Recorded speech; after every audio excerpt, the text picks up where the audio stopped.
Haleluya. Dushima Imana iduhaye amateraniro. Imana ishimwe. Impamvu dushimye Imana ni uko biri mu murage w'itorero. Yesu agiye kugenda, byakozwe n'intumwa rimwe umurongo wa 4, ngo yateranirije abigishwa hamwe, wabategeka kutava i Yerusalemu kugira ngo baharindirire ibyasezeranijwe. Rero dushimiye Imana ko turi mu murage w'abera kandi turindiriye ibyasezeranijwe, ariko gakiza ariko kugaruka kwa Yesu. Rero twarangije kwakirana. Nitwa Claudette Mukahirwa, ni umukristo ku itorero rya Kacyiru muri paruwasi ya Kimihurura. Mwarakoze kuduha ikaze, natwe reka tubahe ikaze mu mwanya w'ijambo ry'Imana kugira ngo dusangire aya mafunguro yera. Imana ishimwe. Dusome ijambo ry'Imana n'umuhanuzi mukuru witwa Yesaya, ibice 40 umurongo wa 28 tugeze kuri 31, paje 690, isezerano rya kera. Dusome mu izina rya Yesu. Aravuga ngo mbese ntiwari wabimenya, ese nturabyumva? Imana ihoraho, umuremyi Uwiteka, umuremyi w'impera z'isi, ntirambirwa ntiruha, ubwenge bwayo ntiburondoreka. Niyo ihaye intege abarambiwe kandi utibashije imwongeramo imbaraga. Abasore b'imigenda bazacogora baruhe, abasore bazagwa rwose, ariko abategereje Uwiteka bazasubizwamo intege nshya. Bazatumbagira mu kirere bagurukisha amababa nk'ibisiga, baziruka be kunanirwa, bazagenda be gucogora. Muvuge ngo amen. Dusome n'ubutumwa bwiza ko bwanditswe na Luka, igice cya mbere umurongo wa 40,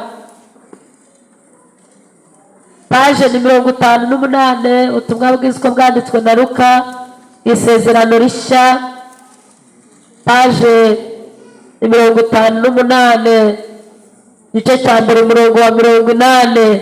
Haravuga ngo uwo mwana arakura, agwiza imbaraga z'umutima, ariko aguma mu butayu kugeza umunsi yerekewe Abisiraheli. Uvuge ngo amen. Mufunge Bibiliya zanyu, abafite udupapuro mudufate, mfite gahunda yo kwandika, kandi munyitegereze mu izina rya Yesu. Haleluya. Tugiye kuganira ijambo ry'Imana rivuga gusubizwamo intege nshya. Izi ntege nshya turazikeneye kubera impamvu z'igihe. Tugeze nimugoroba, itorero rigeze nimugoroba. Iyo usomye igitabo cy'Itangiriro ibice 15 umurongo wa 12, avugamo amagambo akomeye, ukuntu Aburahamu yarinze igitambo, arakirinda mu gitondo, arakirinda afite imbaraga zo kurinda. Bikavuga ngo kukirengarenga afatwa n'ibitotsi, asinzira ubuticura, umwijima wicira burindura mufata, kubera impamvu z'uko bibaye nimugoroba. Tugiye gusubizwamo intege nshya. Imana ishimwe. Ubuhanuzi bwakire.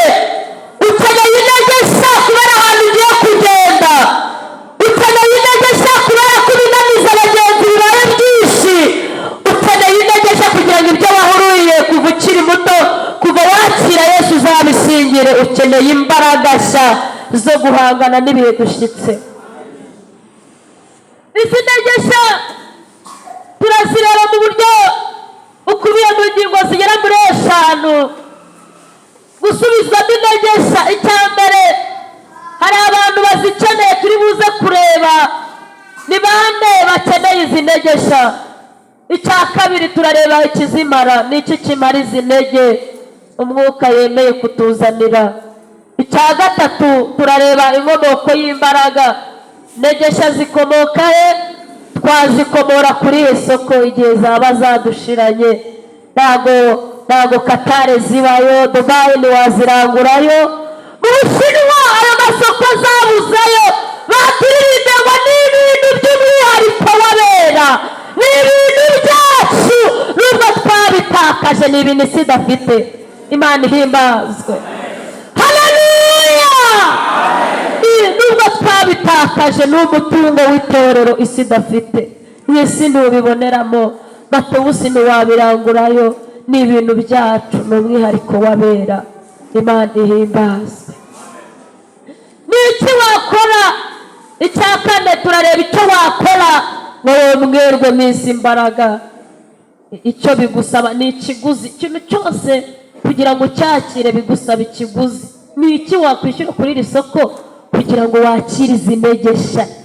Abantu rero icya nyuma turareba uko uwazisubijwemo agaragara, kuko dushobora gutangira kumva urazifite, ariko turareba ibimenyetso biranga umuntu ufite izi mbaraga. Imana ihimbazwe cyane. Tugiye gutangira abantu bakeneye izi ntege. Ushobora gutangira ukumva urazifite, ariko reka turebe abantu bazikeneye. Nusa arega hari igihe umuntu aba akennye ikintu ariko atazi ko agikennye. Tugiye kureba ni bande bazikennye, nusanga urimo winginga umwuka ngo nawe uzihabwe. Muri ibi byaravuze ngo usabe n'Imana ibahishurire Yesu. Nta muntu n'umwe ubasha guhishurirwa umukene afite keretse abihawe na Data. Ndinginga umwuka wera kugira ngo yugurure imitima yanyu muhishurirwe ubukene mufite. Muri ibi bya 49 yaravuze ngo ibisenga Uwiteka binarura mu magarara, ariko ngo kugira ngo twigire ahantu Data ari, tuvuganire ubukene dufite. Imana ishimwe. Aravuga ategereje abana be. Nta kindi cyatuma Imana idutegerereza kuri ya leta, ni ukugira ngo idukenure. Winginga umwuka umenye ubukene ufite agukenure. Nta kindi cyatuzanye mu kugira ngo Imana itumare ubukene, kandi turabufite. Kubimenya ni umugisha kubufite. Iyo umuntu yamenye ko akennye burya bagiye gukira. Imana ihimbaza. Tugiye kureba abantu bazikeneye rero. Ni umuntu wa mbere Yesaya yatubwiye ngo nunaniwe cyangwa urambiwe. Uwa kabiri uzikennye ni umuntu utibashije. Umuntu urambiwe ameze ate cyangwa agaragara ate? Igitabo cya mbere cy'Abami 19:4 havuga umugabo bita Eliya aryamye munsi y'igiti cy'Urotemu. Yavuze ngo ariko kigenda wenyine urugendo rw'umunsi umwe mu ishyamba, ageze yicara munsi y'igiti cy'Urotemu yisabira gupfa. Ati Uwiteka ndarambiwe. Niryo jambo yakoresheje. Aravuga icyabimara ni uko bakuraho ubugingo bwanjye, kuko naruta ba sogokuruza ubwiza. Uyu Eliya ndashaka kubabwira ko umuntu unanirwa cyangwa umuntu urambiwe ni umuntu wakoze, ni umuntu ufite imirimo yakoze, ni umuntu wazindukiye mu murima mu gitondo, ariko mu masaha y'umugoroba akaba ananijwe n'akazi yagakoze. Hananirwa rero uwakoze. Eliya yagize imbaraga agera ku rwego asanga Ahabu. Nawe reba umusuke w'Igaleyadi, umugabo mugufi w'imwemwe niyo Seve bamuvugaho, bakaba ngo ni umugabo mugufi w'imwemwe, umusuke w'Igaleyadi. Ntabwo yari afite ubwenegihugu bw'icyo gihugu, ariko atunze imbaraga zifata imvura. Imana ishimwe. Ngo ajya kwa Ahabu aravuga ati nubwo ndi umusuke ariko mfite umutungo utagira akagero. Nubwo ndi umusuke Mana n'Imana yo mu ijuru, mfite ubushobozi bwo kwinjira mu kabati Imana ibikamo imvura. Imana ishimwe. Hari igihe umuntu aba atakuziho amafaranga, ariko hari ibindi bintu utunze. Sifa kwa Mungu. Ntabwo gutunga Yesu babirebera mu bwinshi bw'amafaranga umuntu afite. Uzabaze Simoni w'umukonikoni. Yaragiye abonye ba Petero na ba Yohana bari gukora ibitangaza, arababwira ati twakwishyura ibyo bintu. Nitwakwishyura. Avuga wasaze, impano y'Imana ntigurwa amafaranga. Nta bintu wakwishyura kugira ngo utunge ubuntu bw'Imana. Asifiwe. Haleluya. Imana ihima. Aravuga ngo njyewe imvura ndayifunze. Yaraza yasabanye n'Imana agera ku rwego amenya akabati Imana ibikamo imvura. akagari na mudugudu cyangwa mutwara sibo urayifunga ute? Haravuga ngo tubana n'Imana ifite ubushobozi bwo kubika imvu. Ayishyira mu mufuka hagenda we. Wakata ubugi aravuga ati ariko mbonye aho batabyumvise neza, asubirayo aravuga ati n'ikime dodo nazo ndazitwaye, na dodo ndazitwaye kubera imbaraga ziri muri twebwe. Imana ihimba. Atunga imbaraga ngo yimisha Abisirayeli imvura. Reka mubwire muri iteraniro hari ubundi butunzi utamanye buri muri Kristo Yesu. Ni imbaraga zigatanga, zigaturuka ku mafaranga, zigaturuka ku kazi keza. Ni ubuntu bw'Imana bukorera mu mutima we yakiriye. Imana ishimwe.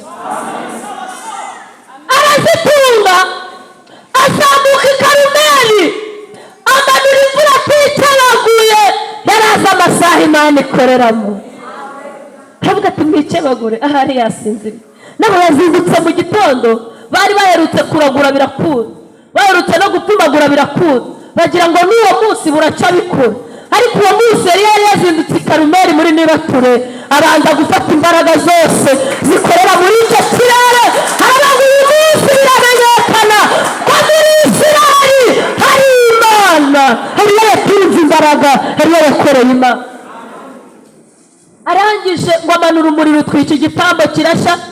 Ntabwo ndababwira cyane, murabizi ahantu nashatse gutinda ni ukuntu yifite n'imbaraga ziruta iz'abajepe n'abasipesho force. Ariko mbifurije gutunga integesha mu izina rya Yesu. Haleluya. Umugabo mugufi w'umwemwe, umuzuka w'i Galeyadi, afata abahanuzi ba Bali 400, afata n'abashera 450, ngo arabamanukana Kishoni. Habe n'umwe wavuyemo ngo acike. Oya, ntabwo yacika. Hari imbaraga ziri muri Eliya zifashe, zikoze korutaje imbere, ziyikoze inyuma, ziherekeza abera, zikurikirana imbaraga zabo, zikurikirana. Ni umugabo wicara i Dotani akagisiriya mu mabanga y'abasirikare, akamenya ibyo batase n'ibyo bari bukore. Niba hari umuntu watinya, ujye utinya umuntu ubana n'Imana wuzuye umwuka we. 850 umugabo mugufi w'imwe, siko Steve yivuga. Ni umugabo mugufi w'imwe, umusuhuke yifasha 850. Barakurikira, tisa ko mukurikiye tiyadufasha, tisa ko kagenda tiyadufasha. Ngo bamanuka bagere Kishoni, afata inkota ku biti wa mbere n'uwa kabiri ati nanjye, n'uwa gatatu ati nanjye. Arabamara 850, nanyera gutabara, nta daso, nta musirikare, nta polisi, nta mujepe. Haleluya. Agasirwanira. Buriya dufite umutungo tugendana, dufite ubutunzi buri muri Yesu. Kwakira Yesu ni 60 n'ubutunzi. Niba utamufite uri umukene, uzapfa wumve, uzapfa wongera upfe. Ariko harahirwa abapfa bapfira mu mwaka batunze uwo mutungo. Ntabwo tuzapfa, tuzongera no kuba. Haleluya. Hirya y'urupfu tuhafitiye amatangazo, hirya y'urupfu twongera tukavuga, tukaririmba ngo nzaririmba igitangaza. Kandi yapfuye arimo aragenda aririmba iki? Igitangaza Yesu umwami yakoze ari kumwe nawe mu ijuru, kuko hirya yo gupfa hari ubuzima ku bantu bizera Yesu. Abantu bizera Yesu, hirya yo gupfa hari icyo kuvuga. Hirya yo gupfa ubundi wakabaye wimiwe, ariko kuko wagiye yizera umwami Yesu hari icyo kuvuga. Nibaruhuka imiruho yabo, imirimo yabo ibakurikira, ibaherekeza. Haleluya. Tukongera twababwira ati tuzababona no hirya tuza asifiwe. Wifurije kubwakira kugira ngo uzabeho hirya ya metero 2. Abantu bagusezeye ukongera ukagira ute? Umugore n'abana mutajyanye ukongera asifiwe. Waba utarabyaye ukaba ugiye kongera, waba utarashatse ukaba ugiye kongera. Haleluya. Yesu yabimaze. Urupfu yarukuye mu rubora rumaramo imbaraga. Merutse guhishurirwa urubori cyari cy'urubori rw'urupfu. Mbere urupfu rwari ruteye ubwoba, ariko iyo uruyuki rumaze kurwinga umuntu rimwe ruhita ruhinduka umuyugiro. Uruyuki rwitwa urupfu rwadwinze Yesu arumaramo imbaraga. Abera pushaka ni irembo ry'itorero. Haleluya! Umuriro ibyavuze aravuga ngo sinzatinya no kwinjira mu rupfu hamwe na Yesu wanyinjiyemo. Sifa kwa Mungu.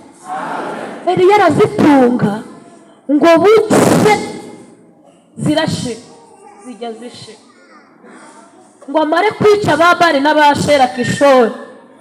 Atangiye kuririmba, Ezebeli aravuga ati uwo mugabo mubunyegereze, mumunshyikirize, mumbwire icyo yiyise, ubugingo bwe mbuhamye n'ubwabo bahano. Kubera umunaniro ngo ariruka, kubera umunaniro nta kindi kizagusohora mu rusengero. Saba kuvuze, saba kubeshaye, saba guhimbiye, ni umunaniro. Nta kindi cyagusohora muri korali Genesis, ni umunaniro. Ntawakuvuga ngo usohoke, ni umunaniro. Ntawakubeshyera ngo ugende, ni umunaniro. Uzamuka ujya mu byakozwe n'intumwa 28, urasanga na kera incira mu muriro ibirimo. Pawulo wageze i Merita bamucanira umuriro. Nta handi ucanira wowe, ni muri iyi korali. Umunsi waguye no muri iyi korali no gupfa uzaba urangiye, kandi incira zose ibikugerageza bigomba kuva muri korali. Haleluya! Ibizakurwanya bizava mu bakristo, kuko nujya mu kabari bizakurwaniriza mu badiyakoni. Imbaraga zimara umuriro.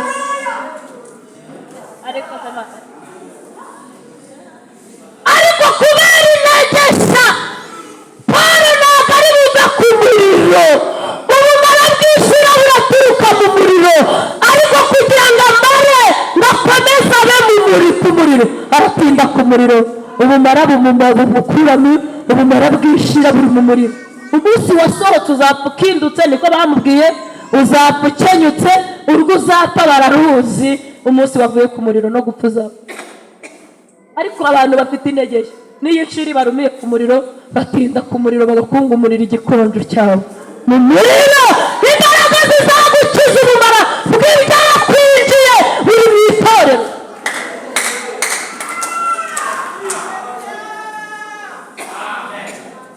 Ikimenyetso cy'uko unaniwe ni uko usohotse inciri kuriya, ariko ni rwo rupfu rwawe.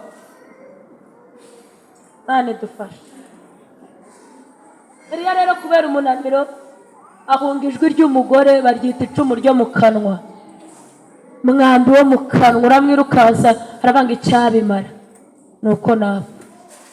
Umunaniro rero uturuka mu bakoze, hananirwa bakoze, hacogora cyaharambirwa. Umuntu wigeze kugira imirimo akora, mwirinde imibyizi yanyu itazabura kubera umunaniro. Imana ibaha integesha. Uwa kabiri ukeneye izi ntegesha ni umuntu utibashije. Ndavuga batatu. Uwa mbere turifashisha Yohana ibice 5:7. Ni umuntu wari umaze imyaka 38 ku kidendezi, ngo ahambara arwaye. Ego uburwayi buragwira pe. Amara 38 ku kidendezi, abandi bagakira ibyaha bakaharindagirira, abandi bagakira bakaririmba gusa ku kidendezi, abandi bagakira bakabwiriza gusa, agatahana uburwayi. Aramubwira, naramukunze uyu muntu, niba ari umugabo niba ari umugore simbizi, ariko azi kwivuga. Arati irashize 38, ariko sinjugunyamo, ndaririmba nkaritahana nkongera nkikinisha, ndabwiriza anoherezanya n'abagabo b'abandi uturabo. Simfite ndabiyakona, ariko nkanagombona 38 gushiriraho ku kidendezi, aho abandi banywera amazi, aho abandi barira umutsima, aho abandi bakira izo ndwara, niho bapfiriye. Siniho nagagariye.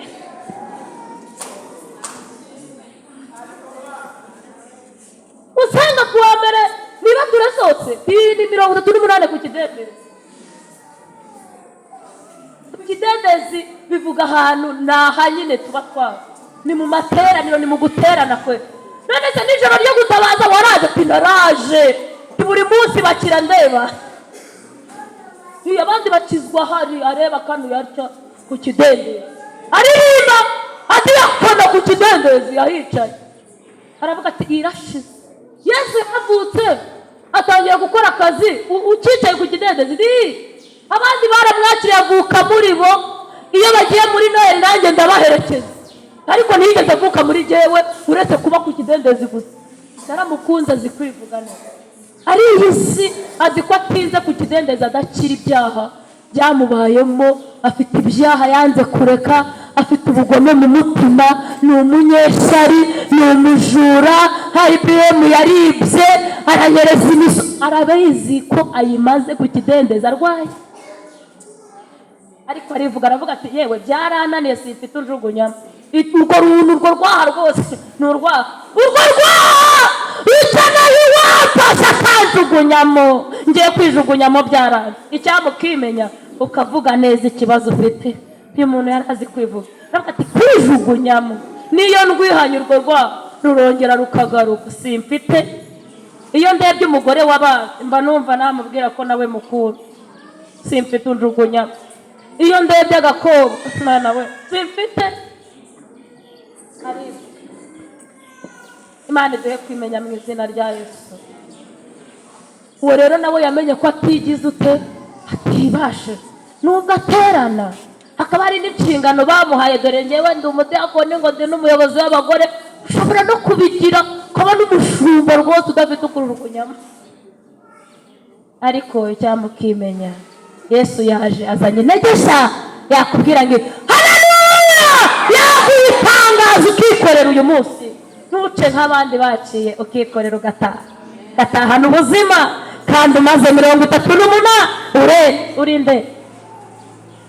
Uwa kabiri utibashije ni umuntu ngo wahisemo kuba umushyitsi ku by'amasezerano.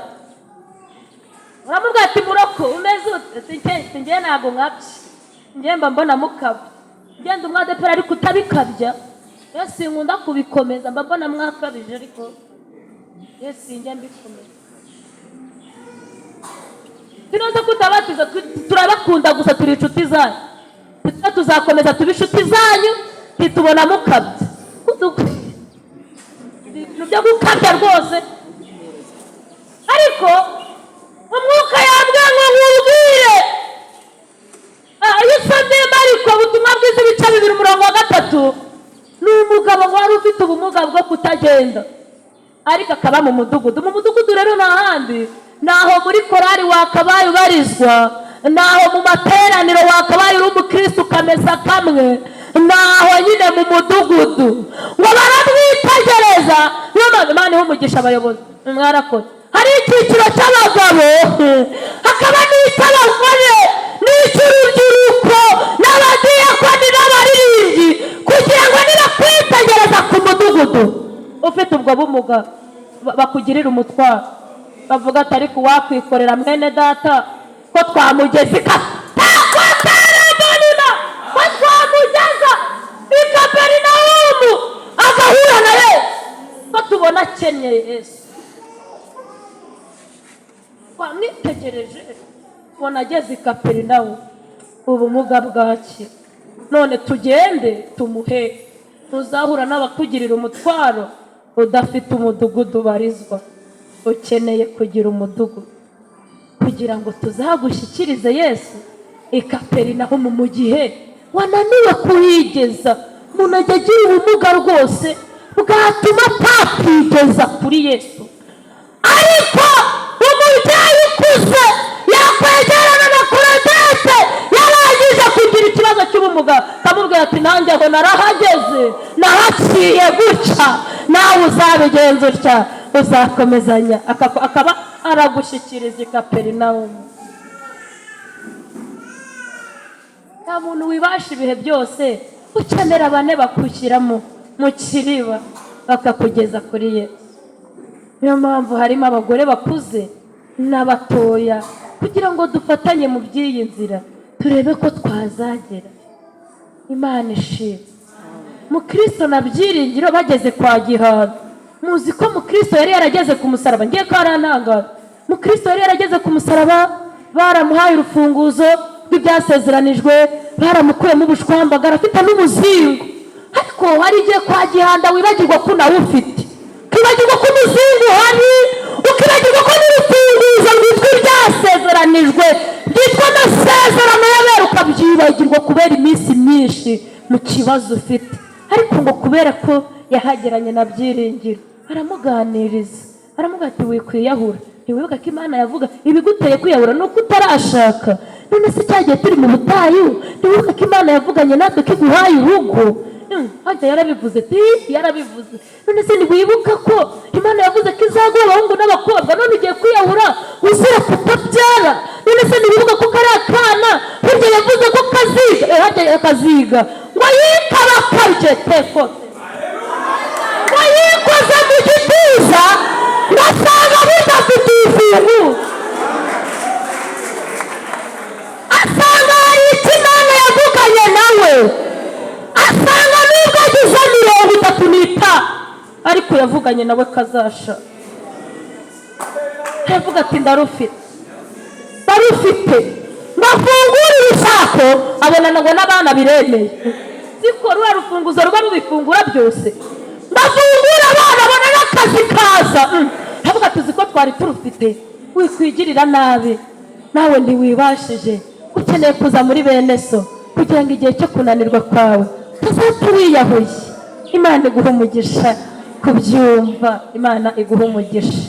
Uwa gatatu utibashije, ukeneye intege nshya, ni umuntu utaruzura umwuka. Iyo umuntu ataruzura umwuka ariyemeza, burya yaba muri korari ariko ntarepeteri.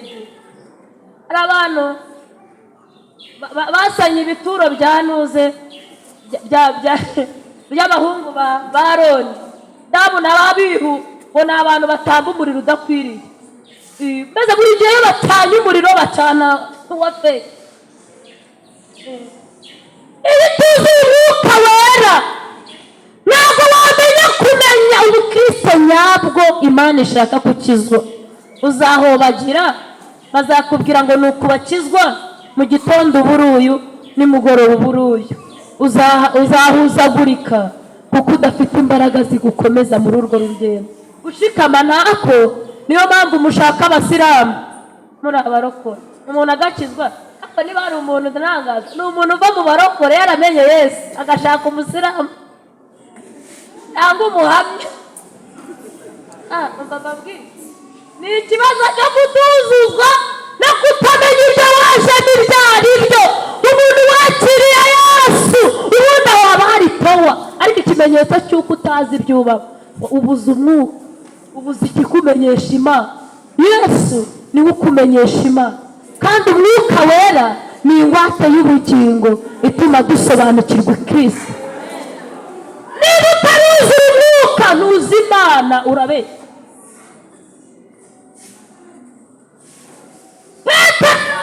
Yajyanye na Yesu imyaka 3 agifite inkota icamata. Petero yabanye na Yesu imyaka myinshi ayigenda, naravuga ati nakumena, twebwe turarwana, twabaye abazirote, iwacu twarapfumaguje turanaroga, wowe uramemukira muri korari akakujyana kandi muririmba. Ababiguye inkota kuko ataruzi, barazibigura abandi turamushikisha anda anari umurokore. Abayibikuye gutinda mu rusengero urasabwa kuzuza. Ariko ngo mare bamubajije ati uri kumwe n'uriya mugabo umuja, hari igihe umuntu yakana Yesu imbere y'umuja, umuja w'utuvuta, umuntu yagera imbere y'utuvuta two kwitukuza akavuga ati Yesu ninde, yagera imbere y'akajipo akavuga ati avuga ati izi nizo zitubereye, kandi mu isoko hari harimo n'izindi. Nsigaye mbona abakobwa bacu bajya mu murenge yadodesha itise yayiguriye agakuraho akaboko akagasiga ku mutayeri.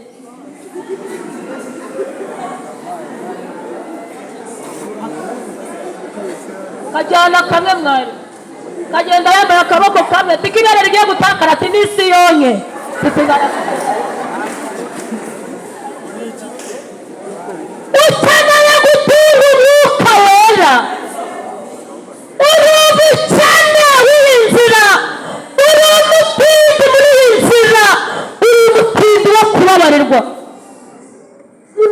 umukirisitu uratega pocket y'igitambaro. Igitambaro kimara iki mu mutwe? Kari uguhisha umusatsi, kari ukwambara kugira ngo twubahe Kristo. Umuntu akagura ibitenge bye akadodesha, yagera hano ku ibere ukabona igitenge cyanze kuvamo, ajya agenda n'isi yose ayonze. Ebwe pocket n'amariba ya natwe twarayasanye, imudukinira kubera intege zarashize. Nta mwuka bafite ubamenyesha ukuntu bambarira ubutumwa bwiza, ariko n'ubutumwa bwiza barabwambarira.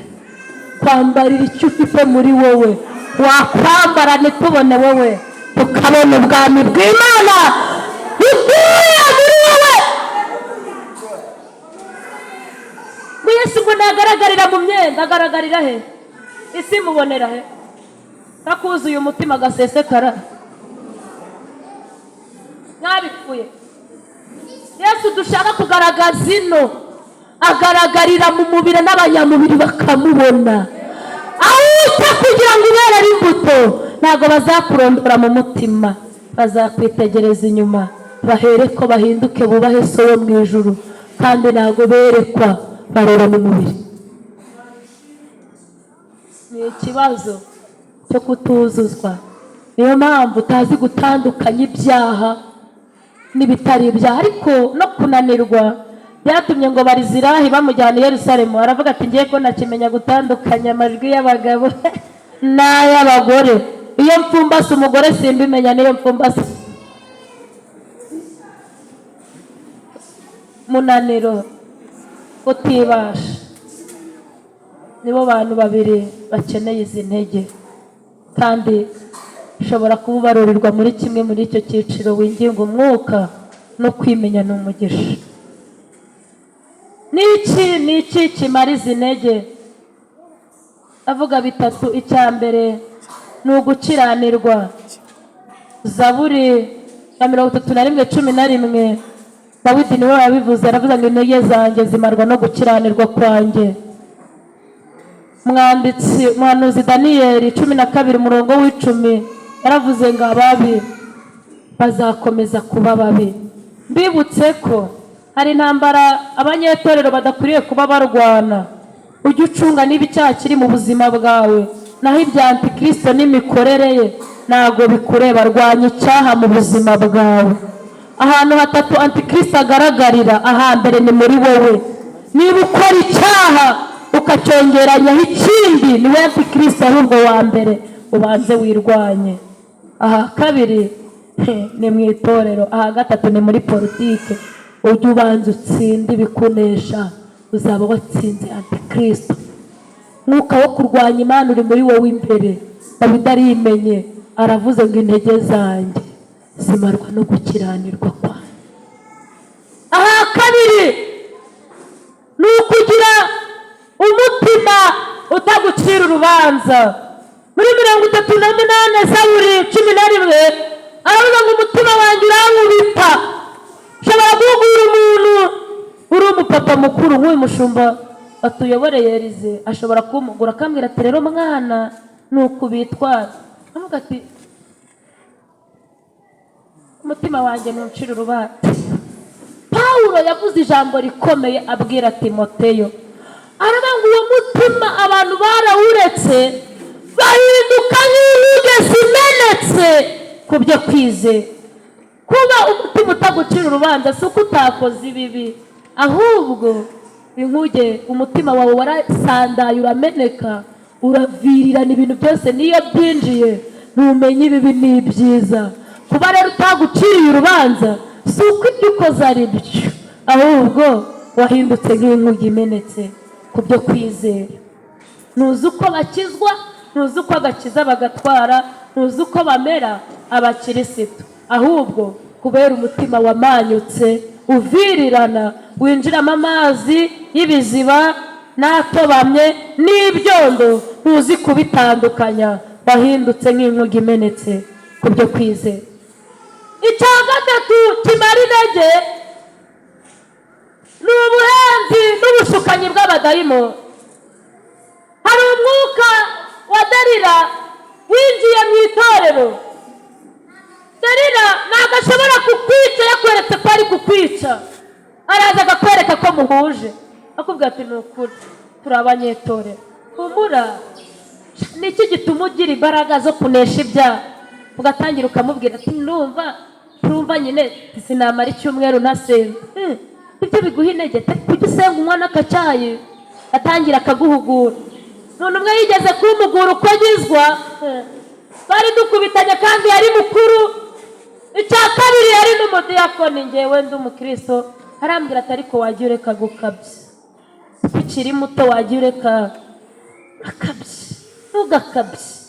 I Kigali rero ngo mufite umwuka wo kudakabya, ngo mufite agakiza k'i Kigali ngo kagasirimu, ariko nushaka ujya ukabya. Kuko Sawuli yabwiye Dawidi, aramubwira ati mbonye ko ndusha gukiranuka, abantu urusha gukiranuka, niba ukijijwe umaririze ukabye. Ni byiza gukabya ibyo wemera.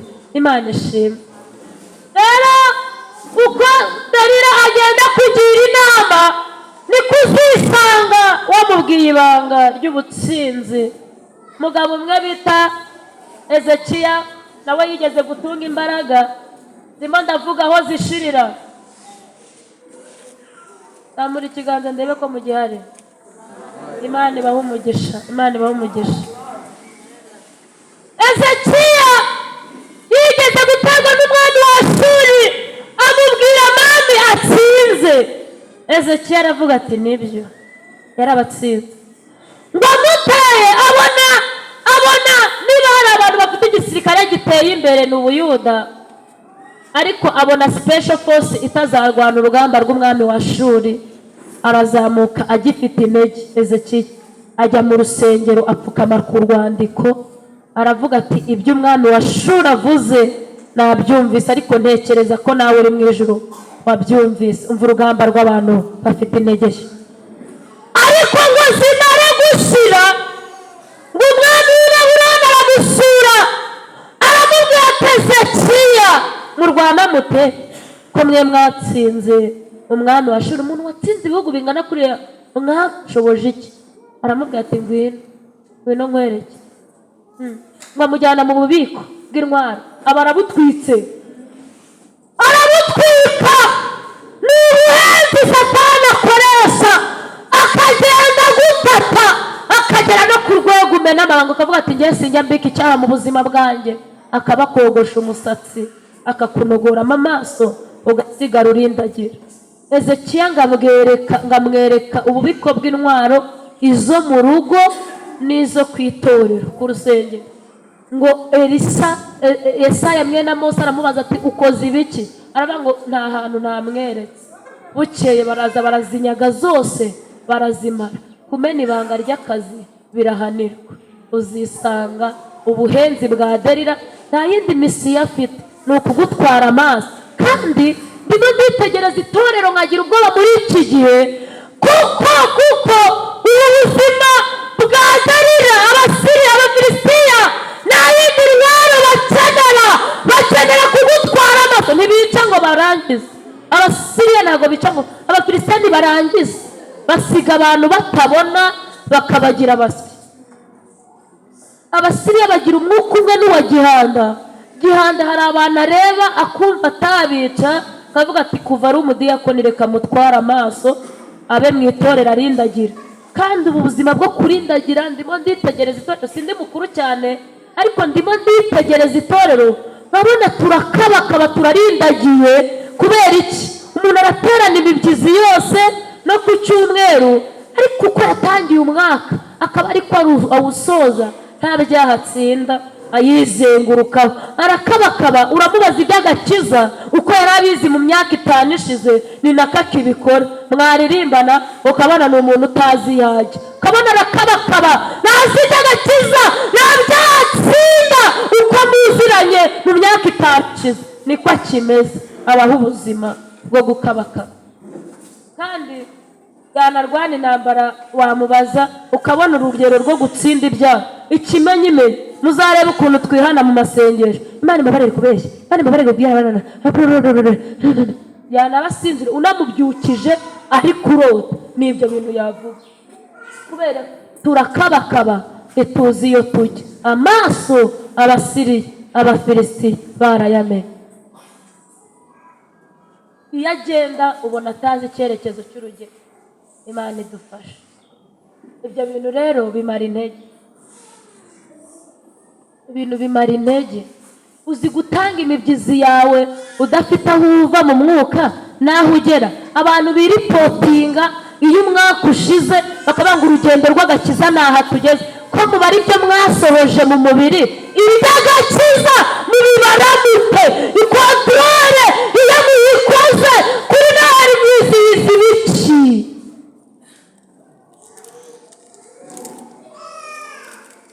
Kuri Noheli utekereza iki? Utekereza ibyo watsinze.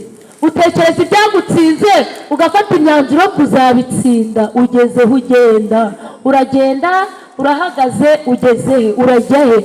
Ariko sinakurenganya, iyo ikinyabiziga gipfiriye ku nzira baragiparika, iyo kibuze breakdown gisaziraho.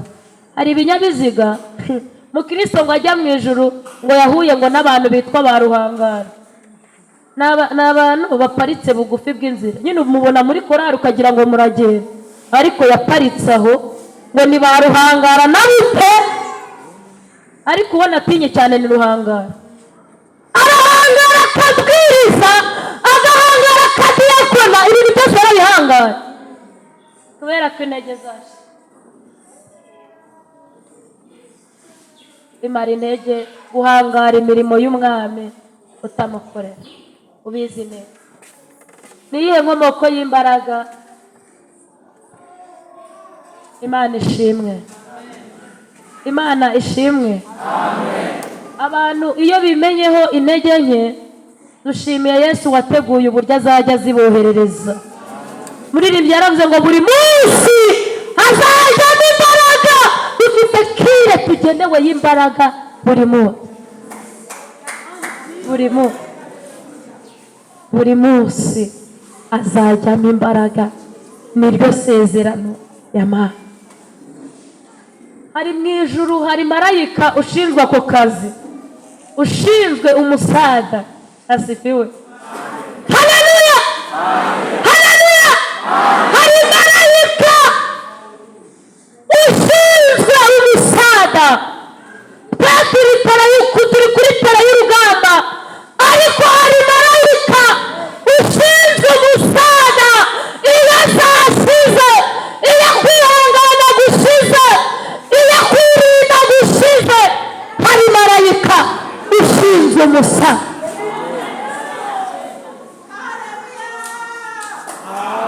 Mu gisirikare abasirikare bari kurwana sibo bagemura intwaro.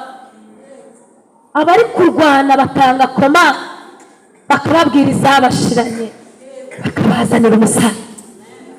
Sifa kwa Mungu.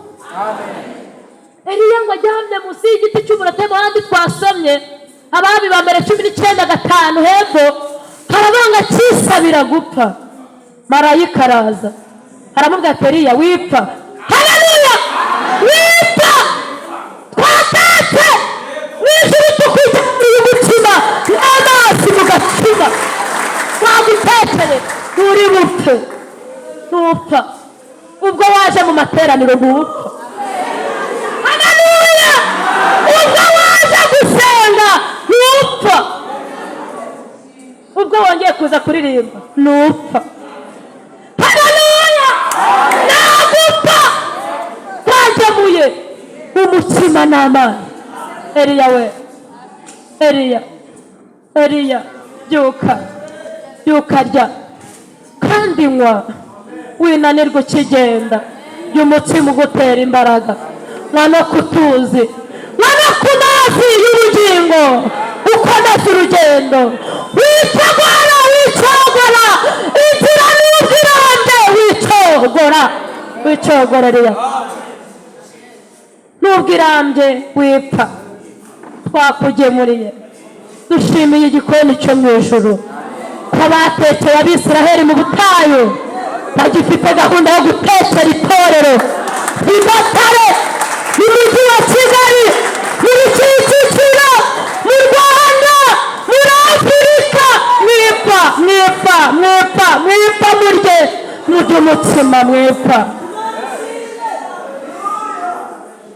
Mariya arabyuka ararya aranywa warongera ariryamira. Umunaniro wari umwe barongera ariryamira. Mu ijuru barongera kandi dushimiye ijuru ritarambirwa kutugaburira. Barongera bajya mu gikoni ariko mu ijuru bagira ubutabazi bwiza. Barongera bajya mu gikoni bacumba umutsima. Aravuga atakeneye n'agacumba baramuzanira ati ongera urye ntugacogore kurya utazagwara bwaki, ntukarorere kurya utazananirwa, ntukarorere kurya irya. Arongera baramugemurira ngo amare kurya, ngo noneho yumva igicucu mu nda, ngo iryo bondo arigendera iminsi 40 n'amajoro 40, bimugeza ku cyo Imana yamusezeranije, bimugeza mu masezerano Horebu, ngo yimika Yehu. Yaragiye misiyo atayirangije, yaragiye. Burya misiyo ntirangiriye aho kuri uriya mugabo wakugoye, misiyo ntirangiriye aho kuri bya byaha bikunesheje, misiyo ntirangiye. Byuka mu ijuru bakugemuriye, urye kandi unywe. Dushimiye ijuru rizi guteka. Munaniro rero mu ijuru bajya bawukiza batugemuriye umutsima n'amazi. Ubutumwa bwiza uko bwanditswe na Luka 22:43. Na Yesu yarananiwe. Ntabwo murasoma murabyandika kugira ngo ntabasiga, ahubwo munkurikire. Imana ishimwe. Haleluya. Na Yesu yarananiwe agiye kuducungura. Igise cya mbere kimufashe ajya kubigishwa, arababwira ati munaniwe kubana nanjye byibuze isaha imwe. None se bo bari kunda? Ntabwo bari kunda. Ni wowe uriho ihangane. Barongera barasinzira kuko batari ku. Yesu abagarukaho bwa kabiri, wambabariye ati naguherekeje ariko ngewe nta gahunda y'inda mfite. Bagarutseho bwa gatatu ngo yarananiwe iya nyuma.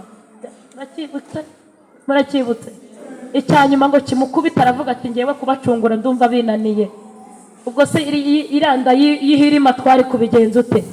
Ariko ngo marayika aramubonekera ngo amaze kumwongeramo imbaraga, abona agatare muzaterana, abona Genesisi muzaririmba ibyo muririmba mwari kurikura. Iyo Yesu agatsinda ritare aricungure.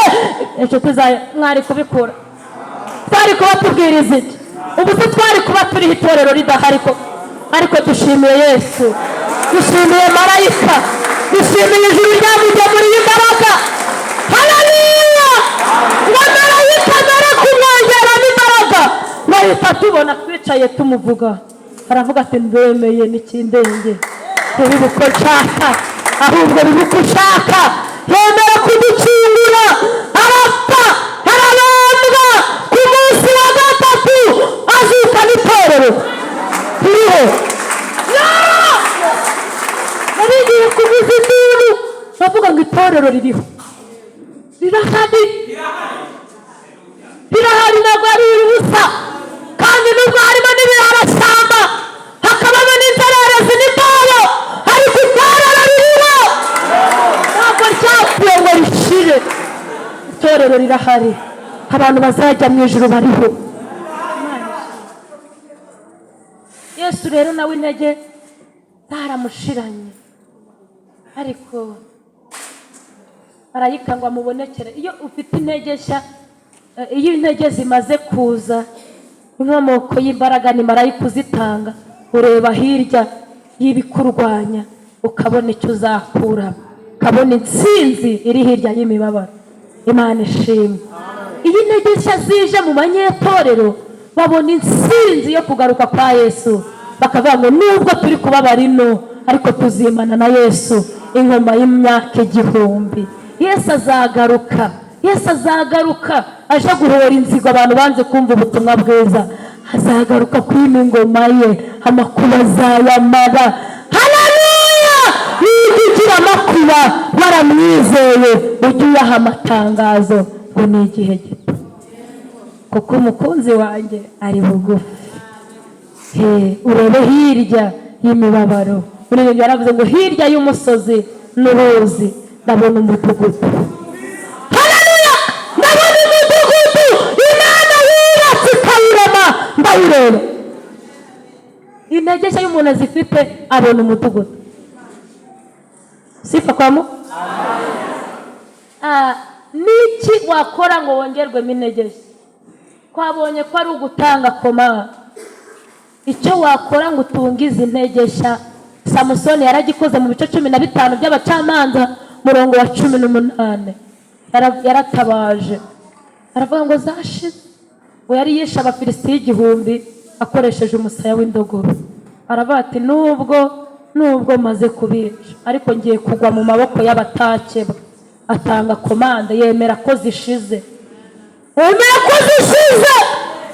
ngo ngiye kugwa mu maboko, ngiye guhakanira Imana wanayibwirishe, ngiye guhakanira Imana wanayirimbiye, ngiye gusambanira imbere yabo naririmbiye imbere, ngiye gusambanira imbere yabo nabwirije, ngiye kwambarira ubusa imbere. Aravuga ngo ngiye kugwa mu maboko y'abatake. Abantu bari kwihakana Yesu bamaze kumukorera, ariko Samusoni aravuga ati aho kugira ngo nkwe mu maboko y'abatakebwe ndakubwira ko zishize. Abantu bari kuhagwa rero mu maboko y'abatakebwe, bari kuhagwa kandi babyemera. Ariko Samusoni aravuga ati Samusoni aravuga sinahagwa, ahubwo ndasabye imbaraga munyongerere zakiranye umwumuranye. Arataba yimenya ko umwumu umwishe, arataba. Ariko wowe warananiwe wanga gutabara. Reka ngutangarize itangazo rimwe bana ku musozo. Iyo umuntu ananiwe ntatabaza aho imbaraga ziva. Hari uburwayi buturuka ku munaniro, uburwayi bita stroke. Ni ukunanirwa k'ubwonko, utarekarana ikibazo ugize, imitsi y'ubwonko igaturika, akenshi urapfa. Si benshi bivuze uyu mutsi w'ubwonko waturitse ngo bakire. Iyi ndwara irica no mu mwuka. Iyo unaniwe, iyo imitsi igaturika, ugira ikibazo cyo gupfa. Ariko kubera ko ari ibintu by'umwuka bitabonekera mu mubiri, urapfa bakaguha mikoro ukaririmba soprano, kubera ko nta wundi wabishobora muri korali inshuti za Yesu. Ariko nta wundi washobora kuririmba, ko none se nta wundi mucuranzi dufite mu muhamagara. Ariko stroke yaramwishe yo mu mwuka, imumenyesha ibyaha n'ibitari ibyaha, yaraturitse. Ni umutsi wo ku bwonko, moteri y'umukirisitu ni ukwimenyaho intege. Iyo uwo mutsi uturitse rero stroke ibikwishe, urakomeza ugaterana ukaba umukirisitu, ariko imitsi yaraguturikanye. Twinginze umwuka kugira ngo atwigishe, atumenyeshe igihe cyo kunanirwa. Icyo wakora nta kindi ni ugutabaza, kavuga ngo ndapfuye uraba. Samusoni bahise bamufukurira iriba ngo baryita hene ya Kora, ngo bisobanura ngo iriba ry'uwambaje, barifukurire he. Ndashimira Yesu umenya intege ukeneye.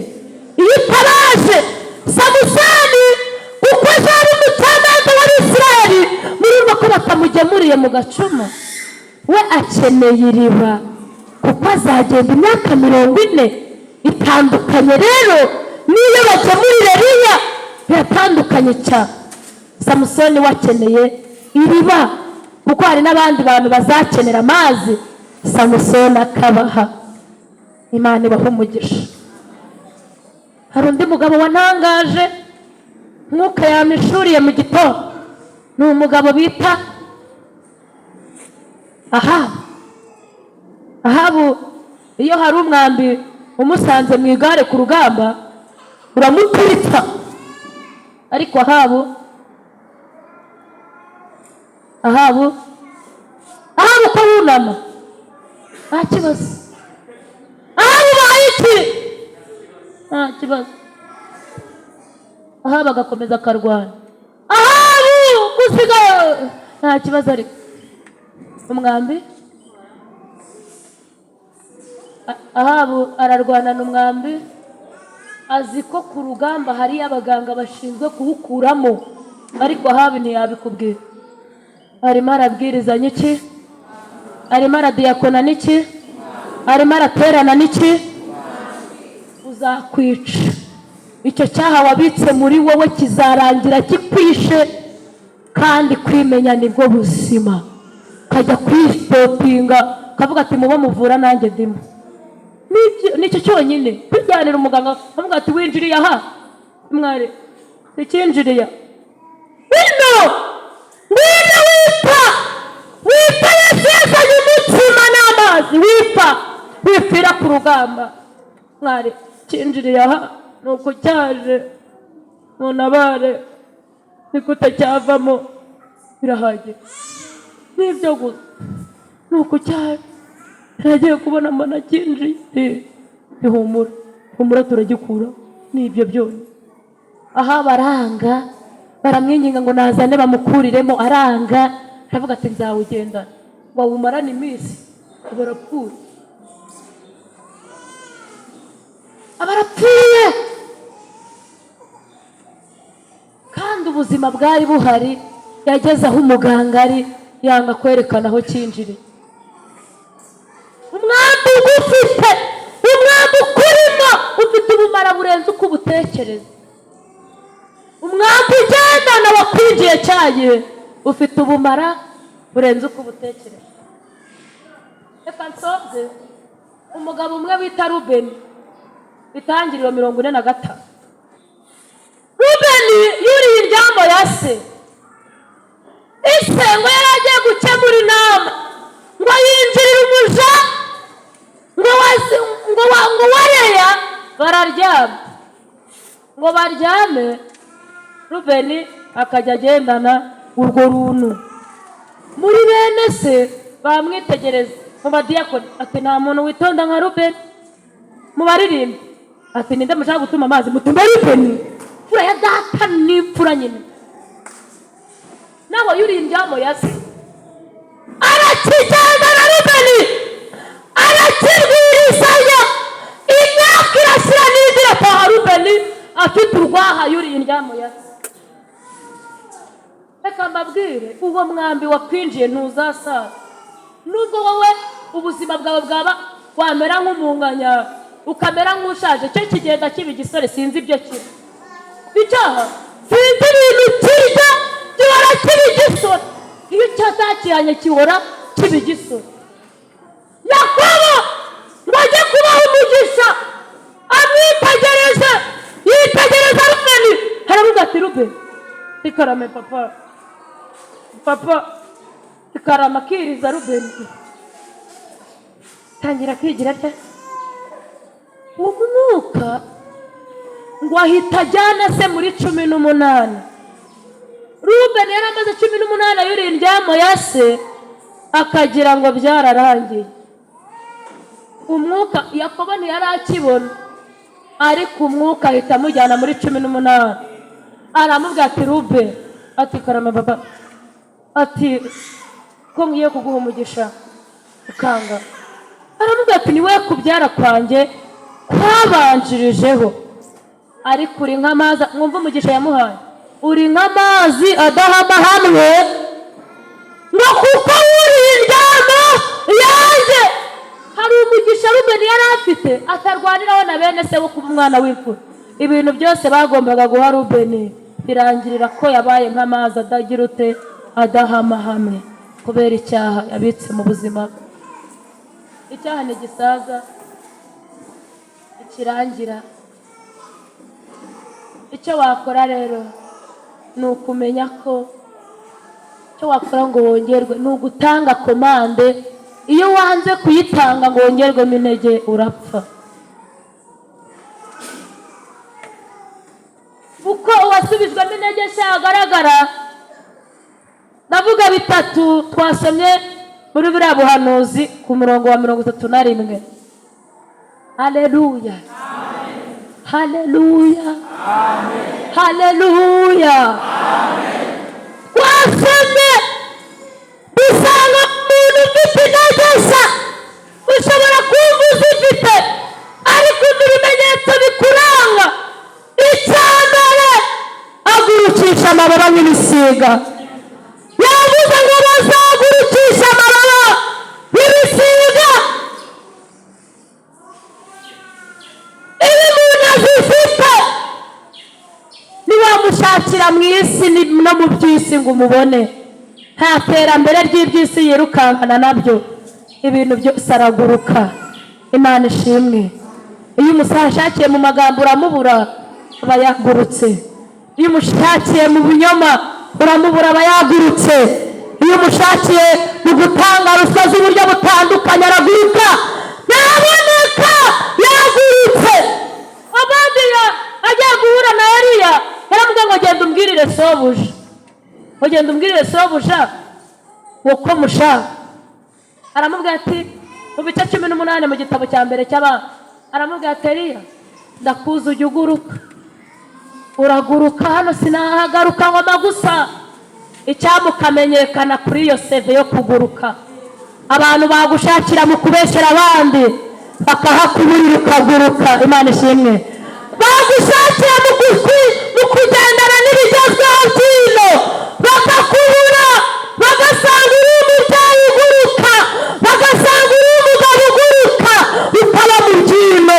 Mugabo bita Henoke ngo yagendanye n'Imana ntiyaboneka, kubera ko atabonetse si uko yimutse bidasanzwe, ahubwo bamushakiraga mu by'ino yaraburaga, akabonekera mu by'Imana ishaka. Imana ibahe kuguruka. Iminsi niba mibi muguruke, biciro nibizamuka ku isoko mu birenge muguruke, mubane n'Imana. Ibyaha byizaduka nibiza muguruke, mubane n'Imana. Ngo baraguruka. Icyo ni icya mbere. Icya kabiri, ngo baziruka be kunanirwa. Nakunze umugore bita Rusi. Rusi ni umugore ugenda nubwo yaba atabona ibyino, atumbira iby'ubugingo buhoraho. Aragenda uko yahagurutse yakoze ubukwe, ni nako yakomeje yapfushije, arakomeza ariruka. Kuriye kubaho ubuzima bwiruka, ugahunga isini ryayo ukiruka. Icya gatatu, yavuze ngo bazagenda we gucogora. Bicogoje abantu birahari, ariko wicogora nubwo inzira irambye, wicogora, wicogora. Komeza umusaraba. Mugabo bita Mose, Gutegeka kwa 2 ibice 34 murongo wa 7, ngo yamaze imyaka 120 avutse, bari ku ijisho rye ryari ritarabaye ibirorirori, intege ze zahoraga zitaragabanutse. Ukwiye kuba umeze nk'uko wahamagawe, ukagenda udacogoye. Iyo usomye Yosuwa 14 murongo wa 6, asanga inkuru za Kalebu uko yabatijwe ameze, binakameze mu myaka 85. Kuriye kuba uri umukristo udahindurwa n'ibihe, kuriye kuba uri umukristo udasigazwa inyuma n'ibihe, ahubwo ugenda udacogoye, wiruka utananiwe. Impamvu imbaraga zafashije ba Sadoka na Meshake mu itanura ry'umuriro nuko bari batunze imbaraga nshya. Kwiye gutunga imbaraga nshya kuko ibicogoza abagenzi bihari, kugira ngo uzashobore imbere. Abantu bazitwa abakristo, ariko ibigiye kubahinyuza imbere birahari. Dukeneye intege muri iri teraniro. Asoje mukingere imiryango dusenge. Ndashaka gusengana n'abantu babiri umwuka aganirije. Uwa mbere ni utarigeze yakira Yesu nk'umwami n'umukiza, uri muri iri teraniro. Ab'Imana intege nshya, abantu bafite uwo mutungo witwa Yesu, nibo izaniye intege nshya, bigeze kuzitunga bakananirwa, ariko wisanze mu batibashije. Umaze imyaka myinshi mu rusengero, ariko ufite ibyaha bikubamo bikunesha. Zamura ikiganza dusengane. wagendanye icumu ry'ibyaha, Yesu aguhe umugisha. Wararashwe, urabizi ko ufite icyaha kikumazemo igihe, waratsinzwe ku rugamba, uretse ko Satani arimo arakosha kugira ngo azakwicire muri iryo gare. Igare twarigereranya n'umurimo waba ukora, igare twarigereranya n'icyubahiro waba ufite.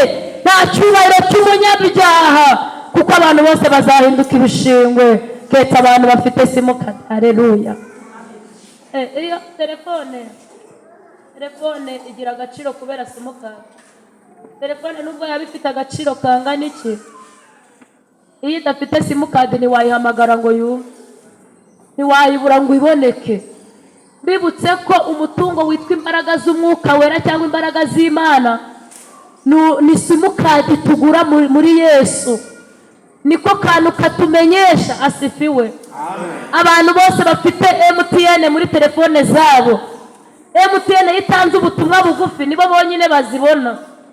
Ubu dufite ubutumwa bugufi ijuru ryari twandikira, ni twe twenyine tubwakira. Umuntu wese udafite simukadi ya MTN ntishobora kwakira ubutumwa bugufi bwa MTN.